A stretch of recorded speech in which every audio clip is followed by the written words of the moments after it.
The stale air in my office always held a unique blend of old paper, disinfectant, and the faint, metallic tang of history. Most found it oppressive.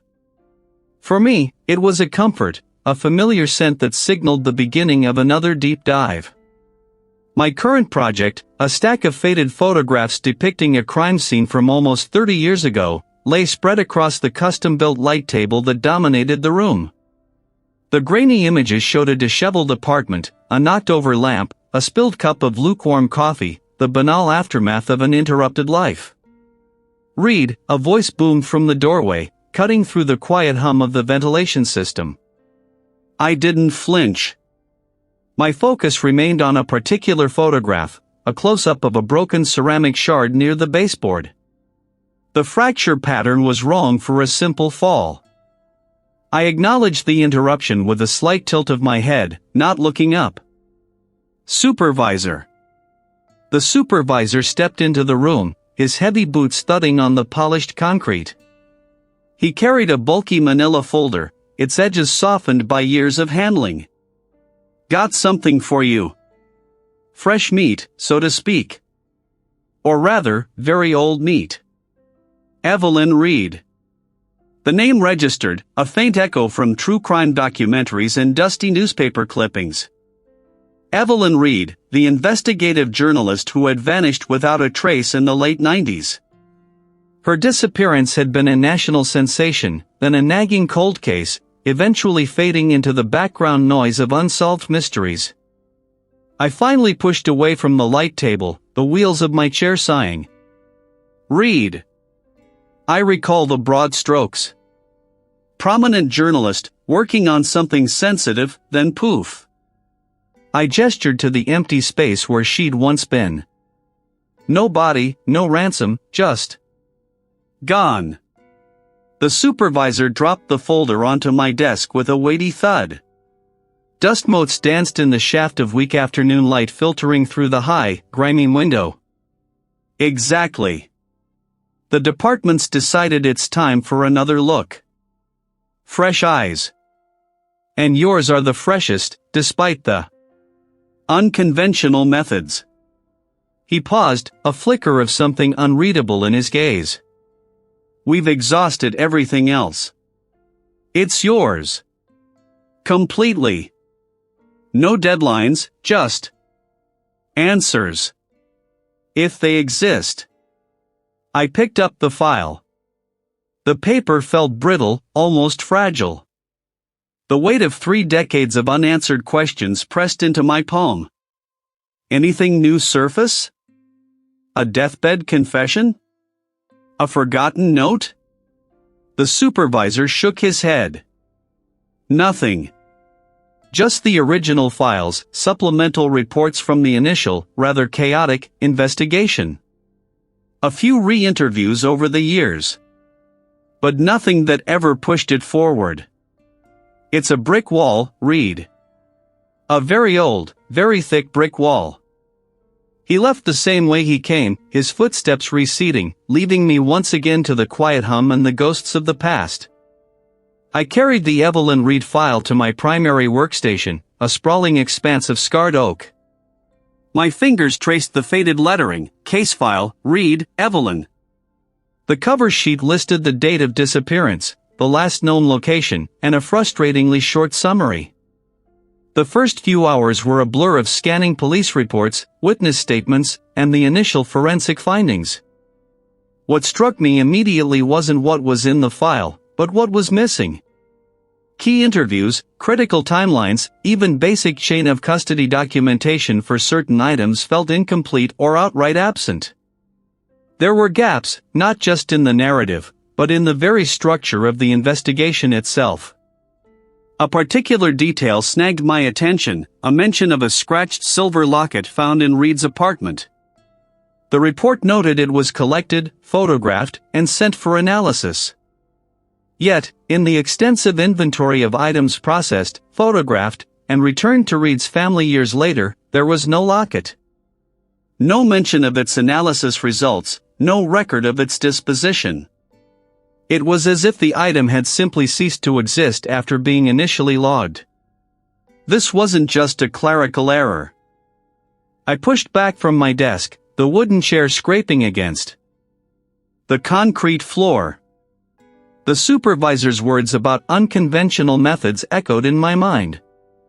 Unconventional, perhaps, but effective. My strength lay in seeing the patterns, or lack thereof, in the minutiae.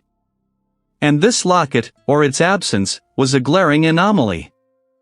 Each box represented a life, a question, a lingering injustice. The archivist, a stoic man with perpetually tired eyes, barely looked up from his ledger when I approached. "Reed. What ancient history are we unearthing today?" "Evelyn Reed," I stated, the name feeling heavier now that I was standing amidst the physical remnants of the past. Case number 97-0412. I need everything associated with her apartment search, specifically any items not returned to family. He nodded, already keying the number into his terminal. "Reed. Ah, yes. A big one. Not much left after all these years, you know. Most personal effects were released. We'll have the evidence from the apartment, any potential trace, and some of the original documentation. But the bulk of the physical evidence, if it wasn't returned, would have been cycled out after a certain period if it held no evidentiary value." My gut tightened. "I'm looking for a silver locket. Scratched. Allegedly found near a broken lamp." The archivist's fingers paused over the keyboard. "A locket, you say? I don't recall that one. Let me check the manifests." He scrolled through dense digital records, his brow furrowing. "Here's the initial intake log. Item 007A, scratched silver locket, found living room floor. Sent to lab for analysis." He looked up, his expression blank. "And then? Nothing. No lab report linked. No disposition. No return to family.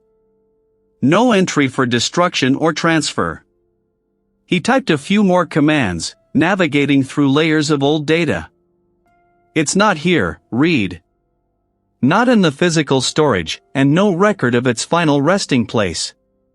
It just vanishes from the system after that initial entry." My breath hitched.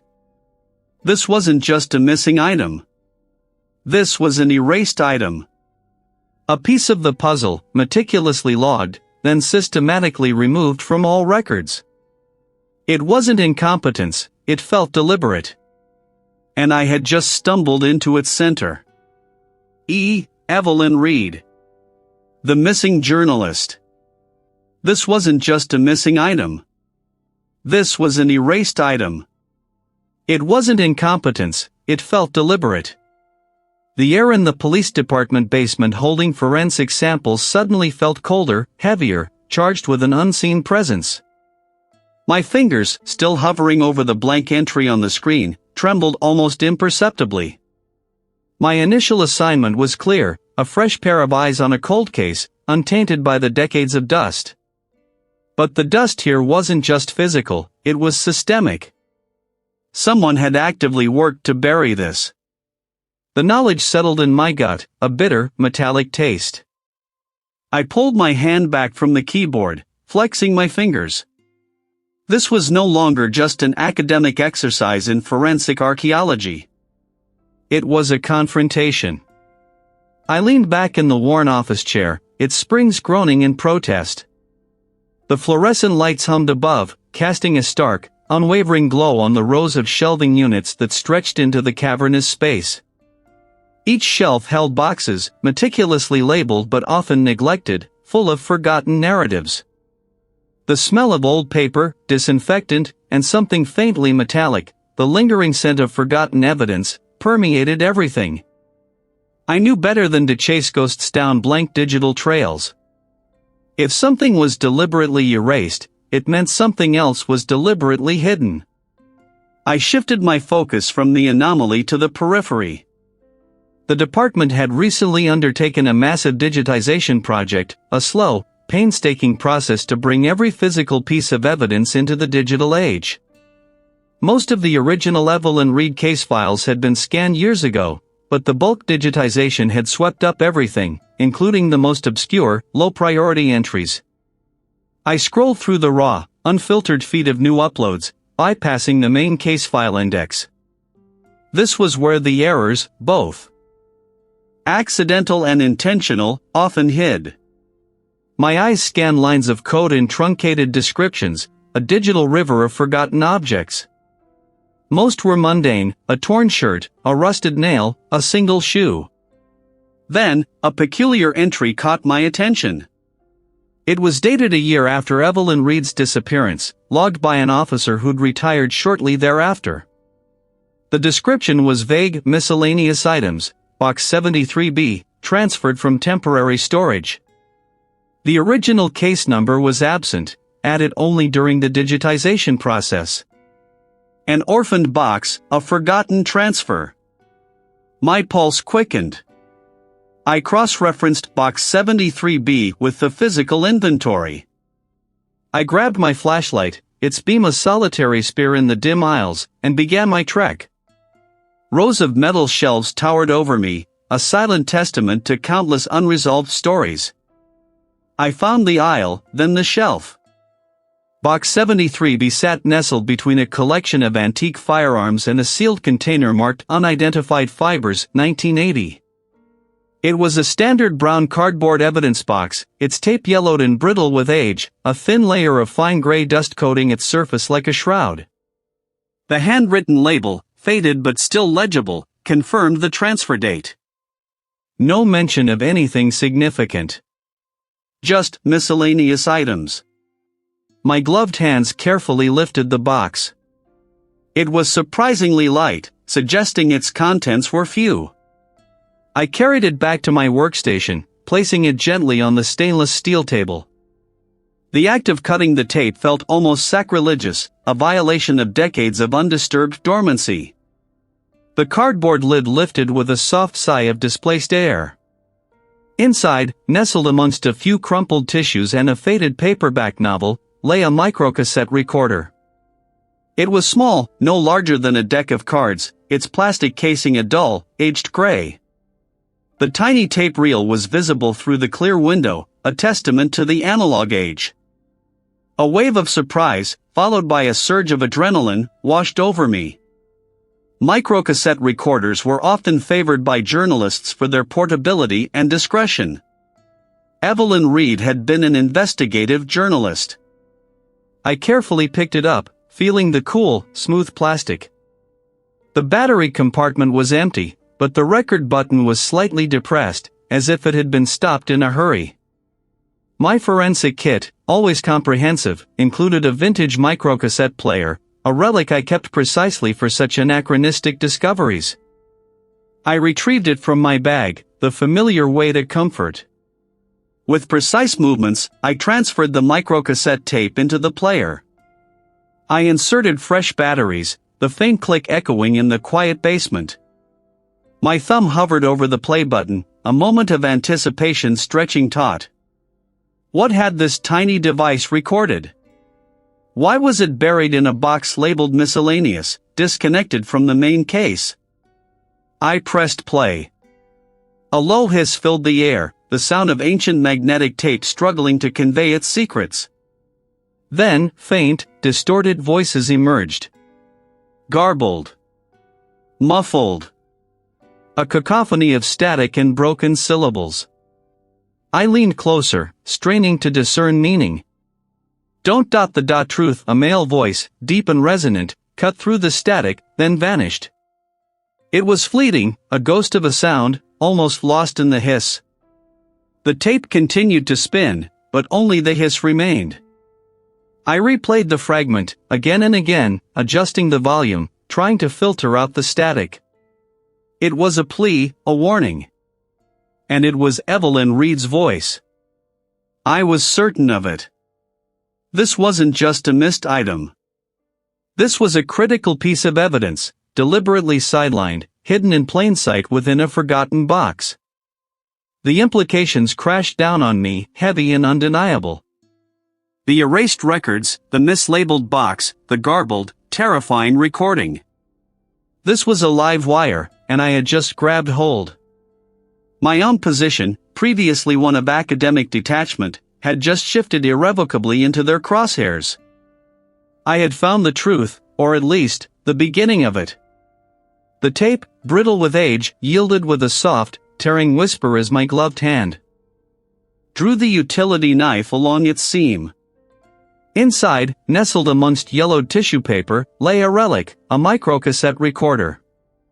It was an older model, a dictaphone perhaps, its plastic casing a faded beige, the tiny microphone grill a dark, almost imperceptible mesh. A single microcassette was already loaded, its thin magnetic tape a testament to its fragile existence. My fingers, practiced and precise, carefully extracted the recorder. The battery compartment was empty, but the mechanism seemed intact. I powered up a vintage player from my specialized toolkit, a piece of equipment I kept specifically for these analog ghosts. With meticulous care, I transferred the microcassette into its waiting slot. The play button felt stiff, resisting decades of disuse, before finally clicking into place. A low hiss filled my headphones, the signature static of old tape, a white noise veil obscuring any potential sound. This was where the real work began. I connected the player to my workstation, launching the forensic audio restoration software. The interface, a familiar landscape of spectral graphs and waveform displays, came alive. My eyes tracked the fluctuating lines as I began the arduous process of digitizing the analog signal, filtering out the pervasive hiss, isolating specific frequency ranges. Hours blurred into a singular focus. The air in the basement, usually still and cool, felt charged with the hum of electronics and the silent intensity of my concentration. Slowly, painstakingly, the static receded. I adjusted parameters, fine-tuning algorithms, pushing the limits of what the degraded recording could yield. Then, a breakthrough. A voice, distant and muffled, but undeniably human, broke through the electronic fog. I amplified, filtered, and refiltered until fragments of a heated argument began to coalesce. "Can't publish that, Evelyn," a deeper, agitated male voice snarled, punctuated by a metallic clink sound. Then, a sharper, female voice, which I instantly recognized as Evelyn Reed's from archival interviews, retorted, "The truth has to come out. They can't bury this forever." Her voice was defiant, trembling slightly at the edges. "They'll bury you," the male voice hissed, closer now, more desperate. The argument grew more intense, a flurry of indistinguishable words, punctuated by what sounded like a scuffle, a sharp intake of breath from Evelyn. This was not just a conversation, this was a confrontation. Beneath the escalating tension of their voices, I began to discern another sound, faint at first, then growing more distinct as I isolated background frequencies. It was a rhythmic, heavy thump shhh. It wasn't constant, but cycled every few seconds, a consistent, mechanical rhythm. Not a factory floor, not traffic. This was something specific, something operating in a controlled, enclosed environment. The sound was too distinct, too repetitive, to be accidental. It was a signature. I played the isolated sound on a loop, letting its strange cadence sink into my analytical mind. Thump shhh. Thump shhh. What facility could produce such a consistent, heavy, hydraulic sound? I saved the restored audio fragments and the isolated background sound, flagging them for further analysis. My mind, however, was already shifting gears, connecting this newfound audio evidence to the physical remnants of the original investigation. I cleared a larger section of the stainless steel table, retrieving the thick binders of original crime scene photographs and the autopsy reports from Evelyn Reed's initial file. The photographs, glossy and stark, documented her apartment. I laid them out, side by side, under the harsh glare of the overhead lights. My gaze swept over them, comparing angles, lighting, the precise placement of objects. It didn't take long for the first anomaly to surface. In a wide shot of the living room, a small ceramic vase on the mantelpiece was slightly askew, tilted perhaps 5 degrees to the left. Yet, in a subsequent close-up of the same mantelpiece, taken, according to the metadata, mirror. Minutes later, the vase stood perfectly straight, centered. A minor detail, easily dismissed as an oversight by the original photographer, or perhaps someone adjusting it after the initial shot. But my gut tightened. Forensic photography is about documenting exactly as found. Adjustments are noted. This wasn't. Further in, a set of 3 photographs depicted a coffee table. In the second, taken from a slightly different angle but ostensibly within the same time frame, the mug was gone, and the papers appeared to be in a slightly different order. The third showed the table again, mug absent, papers neatly stacked. It was too clean, too precise. It suggested an intervention, not a natural progression of events. My eyes narrowed. This wasn't just sloppy work, it was a deliberate alteration, a stage managing of a scene. Then I turned to the autopsy reports. Or rather, the lack of one. The file contained only a preliminary coroner's report, dated 3 weeks after Evelyn's disappearance, stating no body recovered, cause of death undetermined. But tucked away in an appendix, almost as an afterthought, was a single, typed page, of forensic odontology report. It detailed dental records that matched Evelyn Reed. Concluded with the curious phrase, dental findings consistent with a partial skeletal remains found near the redacted site. The location was blacked out. The implication was clear, a body. At least part of one had been found. Yet the main report stated no body recovered. My fingers traced the redacted line. Why the discrepancy? Why would a key piece of evidence like partial remains be mentioned in an appendix, yet ignored in the primary conclusion? And why was the location of discovery so aggressively censored? I flipped through the preliminary report again, my gaze now hypercritical. It mentioned superficial abrasions on the wrists, but offered no further detail, no corresponding photographic evidence of these injuries, no discussion of their potential cause or significance. Just a vague, passing remark, almost as if to acknowledge something without truly documenting it. The estimated time of death was equally broad, within 48 to 72 hours of discovery, a meaningless statement when the discovery itself was obfuscated. The tension in the room was palpable, a silent hum that matched the rhythmic thumpus HHH echoing in my mind from the audio. These weren't mere inconsistencies, not simple oversights. These were calculated omissions, strategic alterations, and outright contradictions. Someone had meticulously, deliberately, tampered with the original investigation. The evidence wasn't just flawed, it was falsified. The redacted line burned into my vision. Partial human remains. Discovered at, censored location. Appendix B. My gaze had snagged on it, refusing to move. Why the discrepancy? I flipped through the preliminary report again, my gaze returning to the damning omission. It wasn't just an oversight, it felt deliberate, a carefully placed anchor designed to be overlooked by anyone not scrutinizing every single word. This was my first true lead, a thread pulled from the tightly woven fabric of official narrative. My next move was clear. If the report mentioned partial remains and an appendix, then there had to be physical evidence, a forensic sample, stored somewhere. The most logical place, given the original jurisdiction, was the police department's own archives. I gathered my notes, the weight of the case pressing down, and headed for the elevator. Each shelf held sealed evidence boxes, their labels a meticulous catalog of tragedies and unsolved mysteries. The scent of dust, old paper, and something faintly metallic, perhaps the lingering ghost of countless process samples, hung heavy. I approached the records keeper, a stoic man with bifocals perched on his nose, who regarded me with a practiced weariness.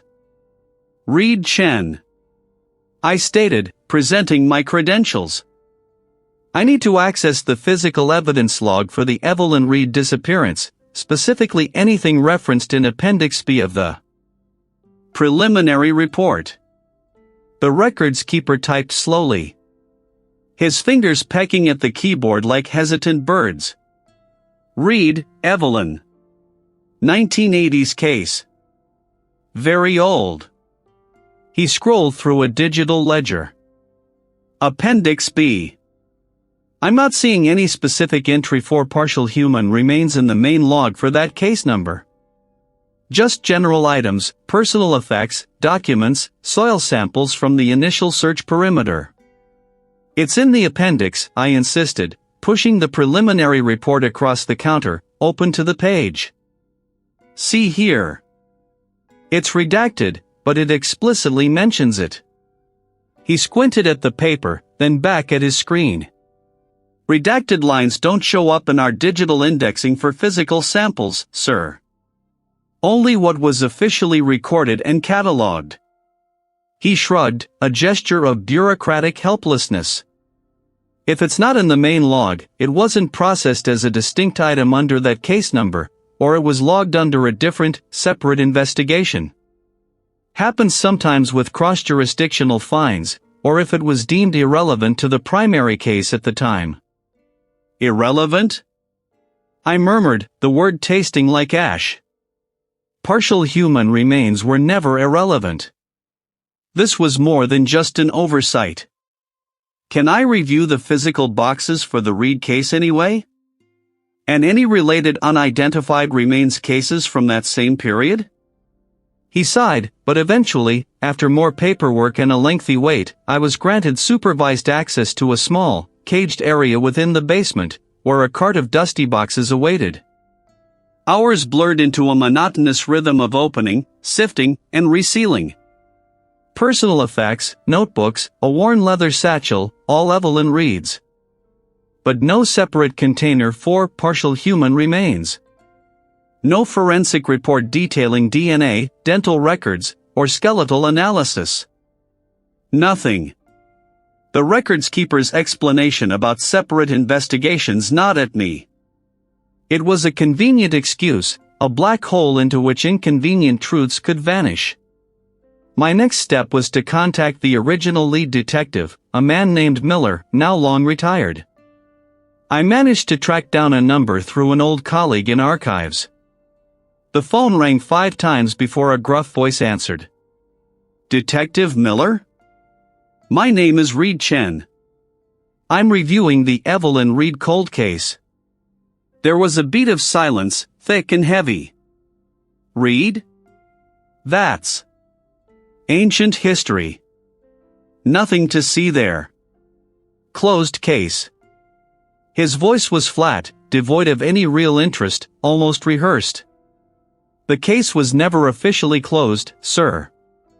It's still open.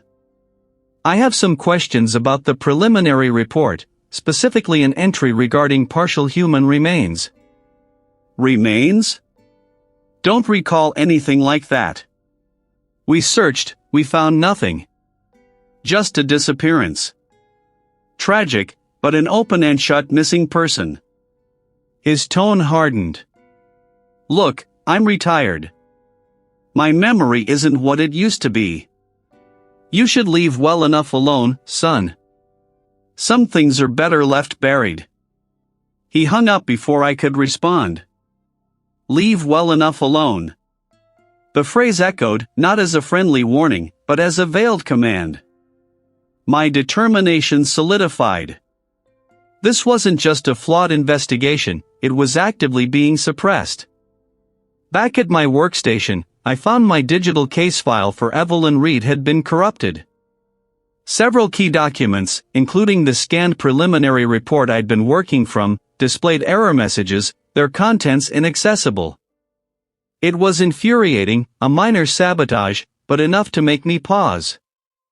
I had backups, of course, but the timing was too precise to be a coincidence. Someone was watching. Someone knew I was digging.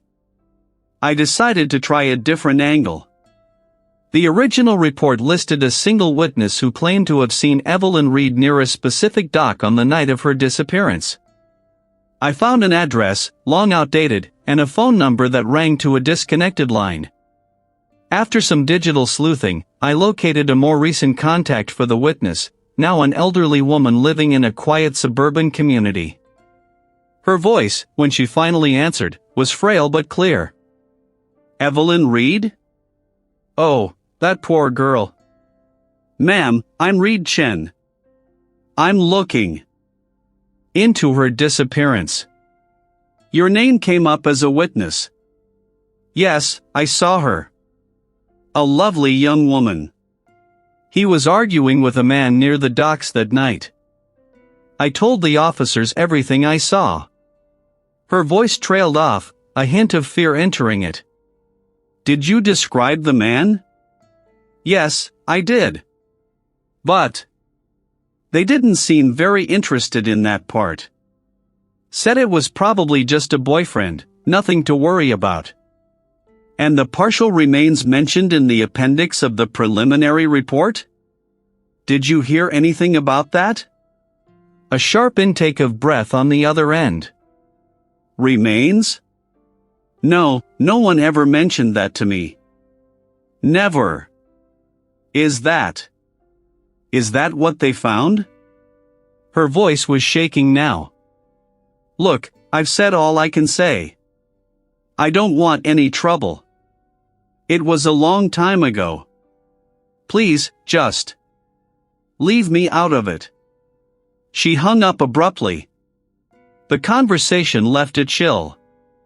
The witness had described a man, a detail the original investigators had dismissed, and she clearly knew nothing about any remains. Her fear was palpable, not just the fear of an elderly woman recalling a traumatic event, but something more immediate, more pressing. That night, an anonymous email landed in my inbox. No sender, no subject line. Just a single image, a grainy, out-of-focus photograph of my own desk, taken recently, with the Evelyn Reed case files spread across it. Below the image, a stark, unpunctuated sentence: "The past is a quiet place, keep it that way." This wasn't a random glitch or a retired detective's selective memory. This was a direct, unambiguous warning. They weren't just covering up a mistake, they were actively protecting a secret. The tension in the air around me was no longer imagined. It was real, a palpable pressure, and I was now squarely in its crosshairs. The receiver's click still echoed in my ears, a final, definitive rejection. A woman who had once been Evelyn Reed's confidant had slammed the door shut on any further discussion, her voice laced with a fear that went beyond mere inconvenience. "Remains." The word hung in the air, a phantom limb of information she'd never been privy to. They had kept it from her. They had kept it from everyone. I leaned forward, pressing play on the digital recorder again. The static hiss, the faint murmur of Evelyn Reed's voice, and then, beneath it all, that persistent, rhythmic thrum. It wasn't a hum, not a drone. It was a mechanical heartbeat, irregular but powerful. I isolated the track, running it through a series of filters, scrubbing away the ambient noise from the old tape. The sound sharpened, becoming clearer, more distinct. It was a heavy, percussive vibration, followed by a lighter, metallic whir. Not a generator, too specific. Not a standard factory press, too unique. I cross-referenced the unique sound signature against industrial machinery databases, old engineering schematics, even obscure patent filings from the mid-20th century. The list narrowed from hundreds to dozens, then to a handful. Each one was a specialized piece of equipment, often custom-built for niche applications. Finally, one hit stood out. A rare, high-capacity hydraulic forging press, known for its distinct, two-stage operation. Its rhythmic thump whir was unmistakable once identified. These presses weren't common. They were used for heavy-duty manufacturing, often involving specialized alloys or large-scale components. My research led me down a rabbit hole of industrial history, past defunct foundries and repurposed manufacturing plants. The common thread that began to emerge was a specific industrial complex, now mostly abandoned, on the city's forgotten eastern fringe. It had once been a hub for heavy manufacturing, and its primary occupant, decades ago, had been a subsidiary of a corporation called Omnicorp. Omnicorp. The name resonated with a dull thud in my memory. I pulled up Evelyn Reed's original case files again, specifically the fragments of her personal notes that had survived the initial, botched investigation. Tucked within a sheaf of financial reports and corporate structures was a single, cryptic entry. Omnicorp, Eastworks, Q for irregularities.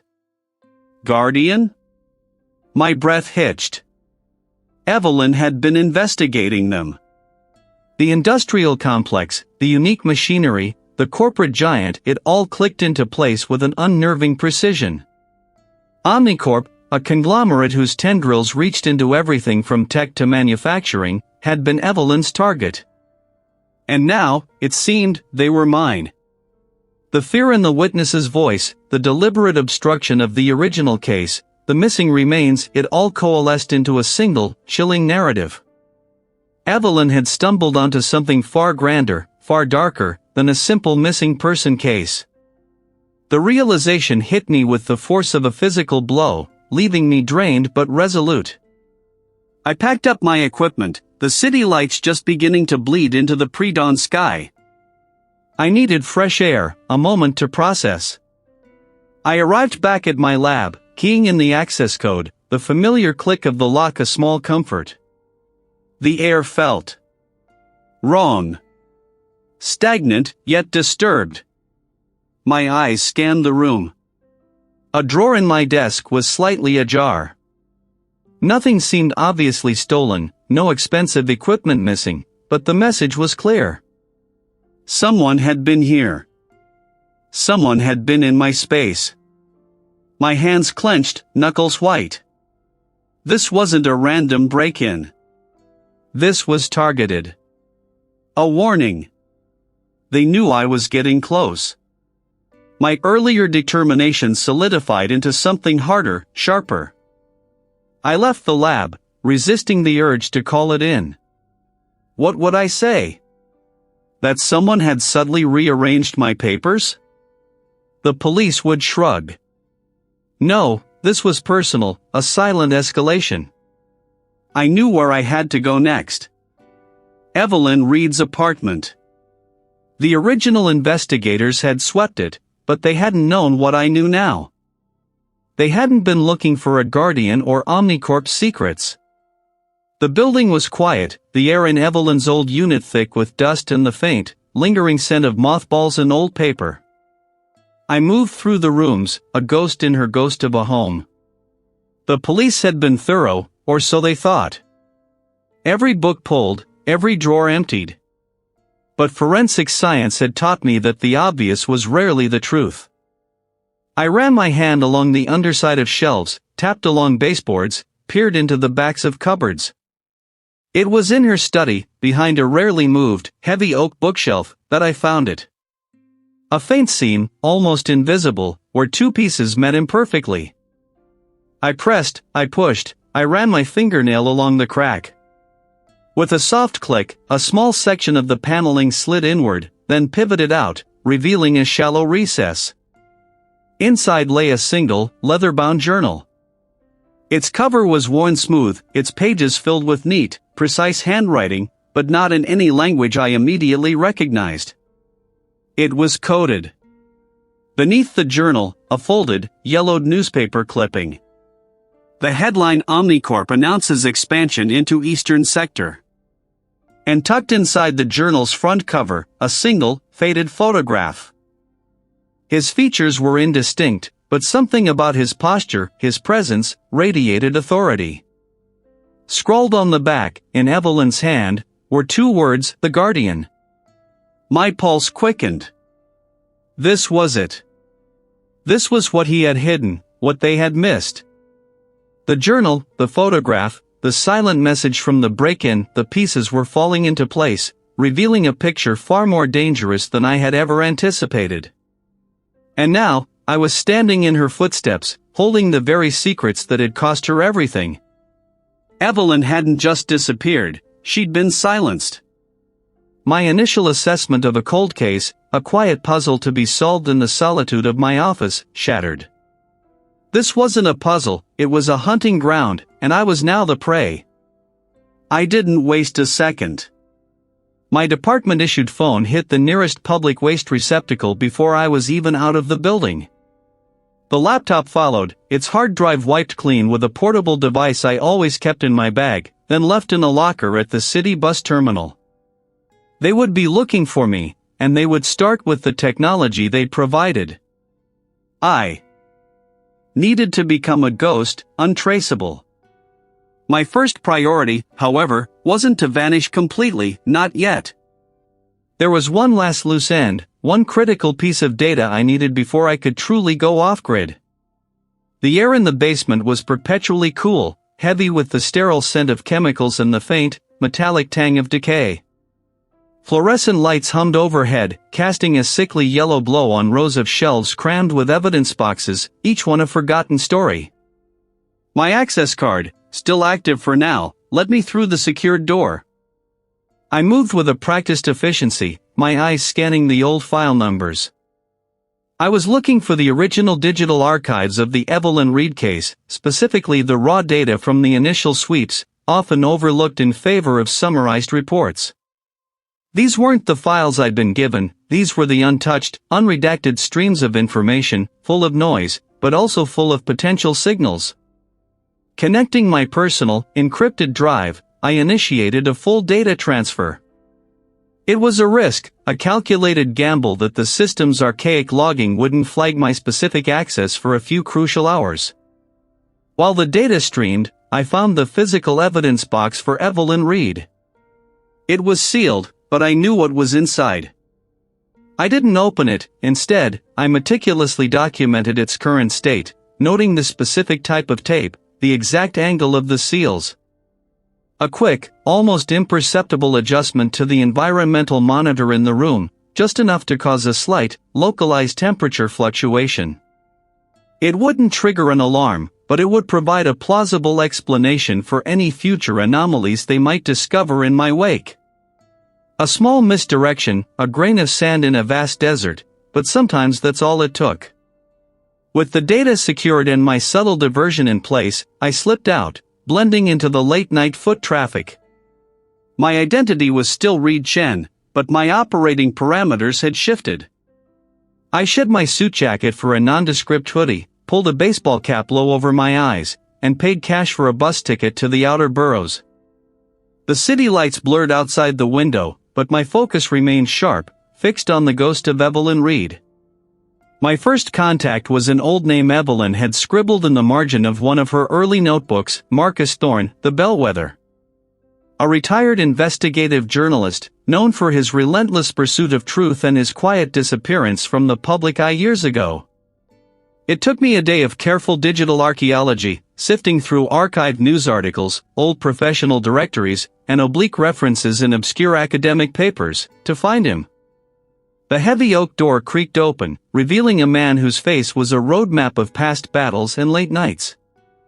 His eyes, though weary, held a spark of the same fire I'd seen in Evelyn's notes. "You're late," the retired journalist grunted, his voice gravelly. He stepped aside, letting me into a living room overflowing with stacks of newspapers, forgotten books. The faint smell of old paper and lukewarm coffee. "I needed to ensure I wasn't followed," I replied, scanning the room for any signs of recent activity beyond his own. He gestured to a worn armchair. "Evelyn spoke of you, indirectly. Said if anything ever happened, someone would pick up the thread. Someone who saw what others missed." He poured 2 mugs of lukewarm coffee from a forgotten pot. "So, what thread are you pulling?" "Omnicorp," I stated, watching his reaction. A flicker of something, fear or recognition, crossed his face. Ah, the Leviathan, he sighed, taking a long sip. Evelyn was obsessed. Said they were a cancer, metastasizing through every sector. Resource extraction, infrastructure, even deep-sea mining. Something that went right to the top of the justice system. She called him the Guardian. My internal mechanisms clicked into overdrive. The Guardian? A high-ranking official. Evelyn suspected he was protecting Omnicorp, making their legal troubles disappear, redirecting investigations. She never got a name, just a description. Of his influence, his ability to make things vanish, people too. The retired journalist's gaze hardened. She sent me an encrypted message, just before she went silent. Said he was close to identifying him, had a meeting planned with a source. A risk-taker. Back in the anonymous safety of a rented room, surrounded by a makeshift command center of repurposed tech, the retired journalist's words echoed. Omnicorp, the Guardian, an insider source. I started with Evelyn's old data, cross-referencing names, dates, and locations with public records, forgotten corporate filings, and the deep archives of financial news. I dove into obscure government databases, searching for patterns in environmental permits granted to Omnicorp subsidiaries, particularly those that seemed to bypass standard regulations. I followed the money, tracing shell corporations and offshore accounts linked to Omnicorp's executive board. Hours bled into days. My focus narrowed, refining the broad strokes of Omnicorp's illicit activities into specific instances of bribery, environmental negligence, and regulatory capture. I started building a profile of the Guardian, searching for any high-ranking official within the justice system whose career trajectory aligned too perfectly with Omnicorp's expansion, whose financial disclosures showed inexplicable spikes, or whose family members had curious connections to Omnicorp's sprawling network of subsidiaries. Then I found it. Tucked away in a decades-old archived financial disclosure for a minor public works project, a project that had inexplicably stalled and then been rerouted to an Omnicorp subsidiary at a vastly inflated cost, was a subtle anomaly. A small, almost invisible land transfer.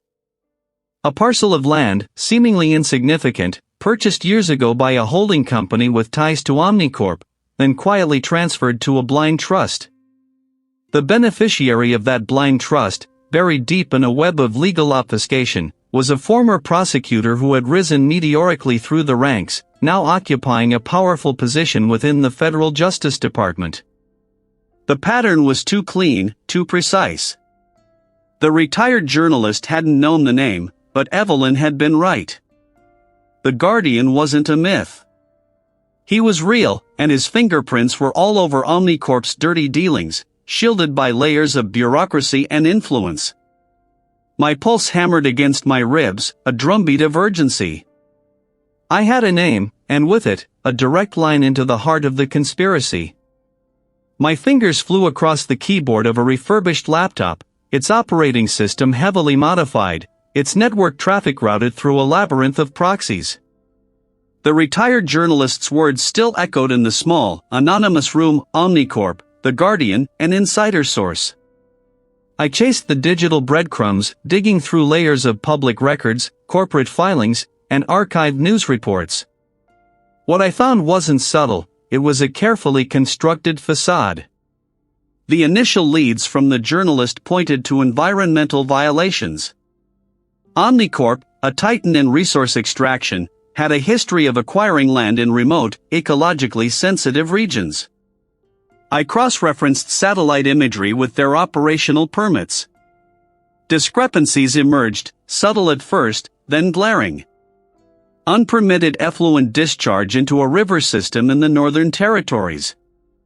Aerial photos, dated years after Evelyn Reed's disappearance, showed barren stretches of land where lush forest once stood, downstream from an Omnicorp processing plant. These were the ghosts of environmental crimes, scrubbed from official reports, buried under mountains of corporate PR. Evelyn hadn't just reported on these, she'd investigated them. I found fragmented mentions of her name in local activist forums, posts from years ago, now barely visible under layers of spam. He was asking questions about specific land acquisitions, about local community health issues near Omnicorp sites. Then, the silence. Her last known story, an exposé on a municipal waste contract that mysteriously favored Omnicorp, was pulled from her editor's desk days before she vanished. The connection solidified. Omnicorp wasn't just committing crimes, they were buying silence. Financial records, obscured by shell companies and offshore accounts, began to reveal a pattern of irregular payments to a network of regional political figures and, more tellingly, to a security firm with deep ties to law enforcement contracting. This wasn't just bribery, it was systemic corruption, an apparatus designed to protect Omnicorp's predatory practices. My screen glowed with a cached article from a defunct local paper. It mentioned a high-ranking official who personally intervened to expedite the Omnicorp waste contract. No name, but the description matched the Guardian's portfolio at the time. The Guardian hadn't merely suppressed Evelyn's case, he had actively participated in creating the very environment that made her disappearance convenient. He was the linchpin, the enabler. I had enough. Digital footprints, suppressed reports, financial trails, it was all here. Enough to blow Omnicorp wide open, enough to implicate the Guardian in a decades-long cover-up. My initial thought was to anonymize everything, package it, and send it to an independent news outlet I trusted, one known for its integrity and its ability to weather corporate pressure. A clean, surgical strike. This network wasn't just powerful, it was insidious. A digital leak, no matter how comprehensive, could be spun, discredited, or buried under a fresh wave of manufactured controversy. The evidence, though damning, might still be dismissed as the work of a disgruntled hacktivist or a conspiracy theorist. They would find a way to undermine the credibility of the information, if not the outlet itself.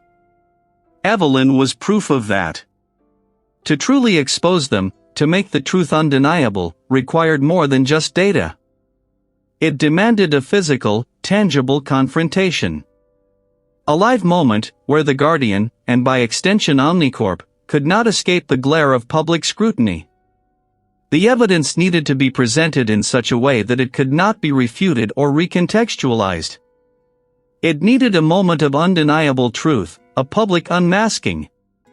My gaze drifted to a small, laminated evidence tag I'd carefully preserved from Evelyn's original case file. It referenced a specific item, a soil sample collected from a site he was investigating, labeled with an alphanumeric code that had been marked inconclusive and destroyed in the official report. But I remembered a cryptic note scrawled in her personal journal, sample 7 Delta 9, not destroyed. The detective overseeing the evidence vault, a man named Henderson who had an almost religious reverence for protocol, eyed me warily. "You're sure this is still here?" "Reed," he asked, his voice low, echoing slightly in the cavernous space. "That sample was logged out for destruction years ago." Evelyn Reed's notes suggest otherwise. I replied, my voice steady despite the adrenaline prickling my skin. "A discrepancy. I just need to verify." He grunted, leading me deeper into the stacks, past rows of sealed boxes containing decades of crime scenes. My flashlight beam cut through the gloom, illuminating faded labels. My heart hammered against my ribs. There, tucked away behind a stack of larger containers, was a small, unmarked box. It wasn't in the official log, wasn't on any manifest. It was almost as if it had been deliberately hidden. A faded, handwritten label confirmed it, 7 Delta 9. Reed. This was it. Not just a sample, but a direct, undeniable link. Evelyn had taken this, knowing its significance, knowing it would be destroyed, he had hidden it, hoping someone would find it. A quick, field test using a portable spectrometer I carried in my kit confirmed my suspicions. The soil contained trace elements of heavy metals, far exceeding regulatory limits, and a unique chemical signature matching the waste products of Omnicorp's processing plants. It was the smoking gun, physical proof of their environmental crimes, directly tied to Evelyn's final investigation. This wasn't just about exposing a network, it was about honoring Evelyn's last act of defiance. A leak wouldn't do this justice. This evidence, combined with the digital trail, needed to be laid bare in front of the architects of the cover-up. The Guardian. Live. Undeniable. The tension in the basement hung thick and heavy, a prelude to the storm I was about to unleash.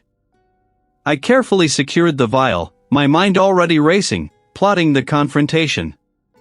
The soil confirmed it. The spectral signature, stark and undeniable, matched the unique geological markers of the abandoned mining claim in the North Valley, a site Omnicorp had purchased under shell companies decades ago and then quietly used as an unregulated waste disposal ground. Evelyn hadn't just found evidence, he had taken it, a physical piece of the truth she knew they try to bury. This was the linchpin. The proof Evelyn had died for. My mind raced, charting the next moves. There was no time for official channels, no patience for bureaucratic red tape. This network, this guardian figure, operated with impunity, their tendrils reaching too deep. If I handed this over, it would vanish, just like Evelyn. I had to go public. I transferred the spectrometer's data, cross-referencing it with the archived geological surveys Evelyn had referenced in her journal. The connection was flawless, irrefutable. Then, I accessed Evelyn's digital journal, pulling the encrypted audio file I discovered earlier. A pre-recorded message. Her final, desperate plea for justice. It was time to broadcast it. The city's Grand Convention Center buzzed with a manufactured energy, the air thick with the scent of polished chrome and corporate ambition. Omnicorp's annual vision for tomorrow's summit was in full swing, a carefully curated spectacle designed to project an image of innovation and ethical leadership. The corporate leader, the one I'd identified as the Guardian from Evelyn's fragmented notes, stood on a gleaming stage, bathed in spotlights, addressing a rapt audience of investors, journalists, and civic dignitaries. His voice, amplified and smooth, espoused platitudes about progress and responsibility. I moved through the crowd, a phantom among the tailored suits, my kit bag slung low, my heart a frantic drum against my ribs. I'd managed to secure a spot in the elevated media booth, a seemingly innocuous technician blending into the background. My hands, despite their tremor, were precise as I patched into the venue's auxiliary audio-visual system. A small, modified drone, no larger than my palm, nestled in my pocket, its internal projector loaded with the spectral data and geo-coordinates. My escape route was mapped, a desperate gamble through the service corridors. The corporate leader paused, a dramatic beat before launching into his next segment. This was my window. With a deep breath, I hit the activation sequence. Suddenly, the massive LED screen behind the corporate leader, moments ago displaying sleek corporate graphics, flickered. A jarring static ripped through the sound system, overriding his polished voice. A collective gasp rippled through the audience. Then, a voice, raw and clear, filled the cavernous hall. Evelyn's voice. My name is Evelyn Reed, the recording began, her tone unwavering, and if you are hearing this, it means I have failed. Or, perhaps, succeeded in a way I could not have imagined. The corporate leader's face, moments ago composed, twisted into a mask of pure disbelief, then cold fury. He gestured wildly to his security detail. As Evelyn's recording continued, detailing her investigation into Omnicorp's illegal dumping practices and the network protecting them, I launched the drone. It zipped silently from my hand, a tiny projectile of truth, projecting the spectrometer's damning data onto the corporate leader's chest. The coordinates of the illegal site, the matching spectral signature of the soil, the undeniable link to Omnicorp's long-buried secrets, all flashed across his pristine suit, visible to every camera, every eye in the room. Chaos erupted. Shouts, gasps, the frantic clicking of cameras. The corporate leader roared, abandoning his composure, his voice a guttural snarl demanding the system be cut. Security personnel, a phalanx of dark suits, surged towards the stage, then pivoted, their eyes scanning the media booth. They had spotted me. I didn't wait. Shoving the small drone back into my bag, I vaulted over the railing of the booth, landing hard on the carpeted floor below. A sharp pain shot up my left leg, but I ignored it. Adrenaline flooded my system. I sprinted for the nearest service exit, Evelyn's voice still echoing, now distorted by frantic attempts to shut down the broadcast. A burly security officer, his face a grim mask, cut off my path. I feinted left, then spun right, slamming my shoulder into his chest. He stumbled, but recovered quickly, grabbing for my arm. I twisted, feeling the fabric of my jacket tear, wrenching free with a desperate surge of strength. Another guard appeared, blocking the service corridor. I saw the glint of something metallic in his hand, a taser. There was no exit, only a dead end. I glanced back. The first guard was closing in, his breathing heavy. The second was raising the taser. My only option was up. A maintenance ladder, rusted and narrow, ran along the wall. I scrambled onto it, ignoring the screaming protest from my injured leg, hauling myself upwards. The taser discharged, a crackle of electricity that singed the air just below my foot. I reached the catwalk above, a dizzying expanse of metal grating and suspended lights. Below, the guards were yelling, their voices muffled by the distance. I had done it. The evidence was out. But the price was immediate. As I scrambled across the catwalk, my foot slipped on a loose cable. A sharp, searing pain exploded in my right arm as I slammed into a metal beam, my head ringing. I clung on, dazed, vision blurring at the edges. The sound of running footsteps grew louder below. They were finding another way up. I had bought time, but not much. The evidence was public, but I was trapped, exposed, and hurt. The spectral signature. It vibrated in my mind, a low hum of undeniable truth. The analysis report lay open on the workbench, its data tables a cold, hard indictment. The soil from the discarded evidence bag, marked unknown origin in the original case file, was a perfect match for the unregulated waste disposal ground in the North Valley, a site Omnicorp had quietly acquired decades ago. Evelyn hadn't vanished into thin air. He had been erased, buried under layers of corporate waste and official complicity. My gaze drifted to the row of evidence lockers, each numbered, each holding a fragment of a forgotten story. Evelyn Reed's case, once a ghost, now had a physical anchor. The implication was a punch to the gut. The original investigation wasn't merely botched, it was a deliberate misdirection. Someone had known. Someone had ensured this evidence, this crucial piece of the puzzle, was shelved and forgotten. I closed the report, the thick paper cool against my fingertips.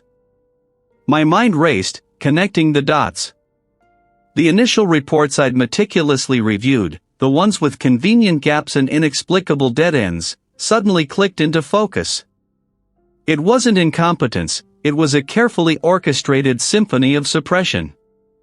The Guardian. This was their handiwork.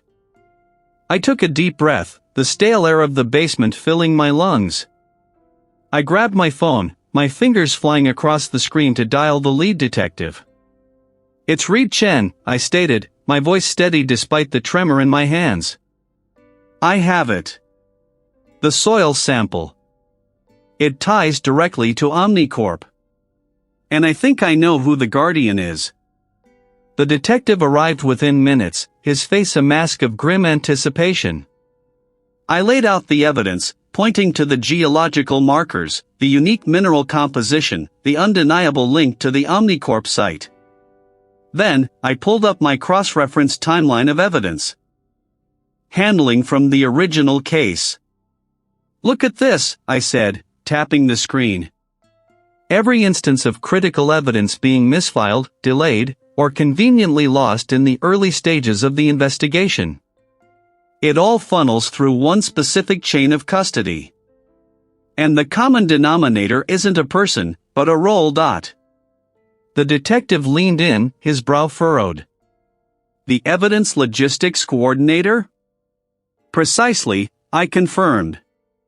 "The individual responsible for the physical transfer and storage of all forensic material." He was the guardian.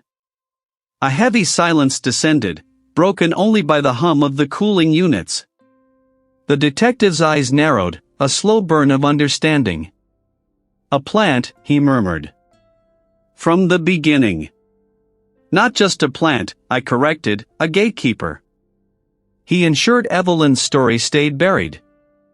The next few hours were a blur of coordinated action. Warrants were issued. The retired logistics coordinator, now living a quiet life of apparent leisure, was apprehended before dawn. His initial bluster quickly crumbled under the weight of the new forensic evidence and the meticulously reconstructed timeline of his deliberate sabotage. He hadn't acted alone, of course. His arrest was merely the first crack in the dam. The news broke like a tsunami. Omnicorp, already a titan of industry, found itself under siege. Massive class action lawsuits began to pile up, not just for Evelyn Reed's disappearance, but for decades of environmental negligence now exposed by the very site that held her secret. Criminal investigations were launched, targeting multiple executives for obstruction of justice and conspiracy. Evelyn Reed's name, once whispered in hushed tones as a cautionary tale, was finally cleared. Her articles, once dismissed as radical ramblings, were republished, heralded as prophetic warnings. Her story, the one he had died trying to tell, was now shouted from every headline, every broadcast. He was no longer a missing person, he was a martyr, a hero whose sacrifice had finally brought down a corrupt empire. For me, the immediate aftermath was a strange mix of exhaustion and exhilaration. The constant pressure, the gnawing anxiety, had finally lifted, leaving behind an ache deep in my bones. The world outside was reeling, but inside, I was simply still. The cost had been immense. Sleep had been a luxury. Relationships, already tenuous, had frayed further under the strain of my obsessive pursuit. But as I sat there, nursing a lukewarm coffee, I also felt something else, a profound sense of purpose. I had given Evelyn Reed her voice back. I had exposed a truth that powerful forces had fought tooth and nail to bury. The phone rang. It was the lead detective. He didn't ask me to take another case. Instead, he simply thanked me. My expertise. My peculiar way of seeing the invisible. I hung up, a faint smile touching my lips. The peace wasn't total, the scars of the investigation would remain. But the future, once a nebulous concept, now held a clear, compelling direction. There were other forgotten stories, other voices waiting to be heard. And I, Reed Chen, was ready to listen.